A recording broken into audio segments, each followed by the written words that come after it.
আসসালামু আলাইকুম। ওয়ালাইকুম আসসালাম রাহমাতুল্লাহ।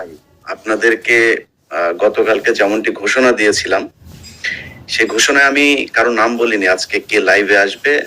তারপরেও আপনারা ফেসবুক, ইউটিউব যত জায়গায় আমি পোস্ট করেছি সব জায়গায় মনে করেছেন যে মেজর ডালিম নামে আমরা যাকে চিনি, লেফটেন্যান্ট কর্নেল ডালিম বীর উত্তম, তিনি আমাদের সাথে উপস্থিত আছেন। আমি এই আপনারা সারা দেশের মানুষ যে অধীর আগ্রহ নিয়ে অপেক্ষা করছেন, আমি আপনাদের এই আগ্রহের সেই সময়টা আর বাড়াতে দিতে চাই না।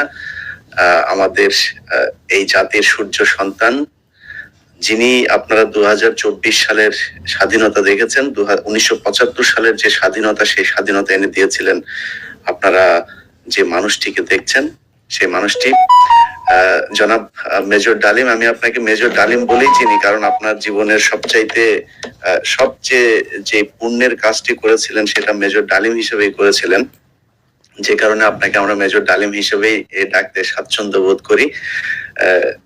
আপনি জাতিকে অ্যাড্রেস করতে পারেন। ধন্যবাদ ইলিয়াস। আজ অনেক বছর পর দেশবাসীকে আমার তরফ থেকে, বিশেষ করে নতুন প্রজন্মের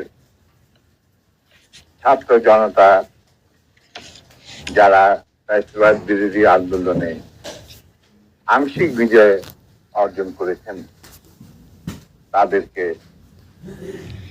আমি অভিনন্দন জানাই, সাথে লাল সালাম জানাই।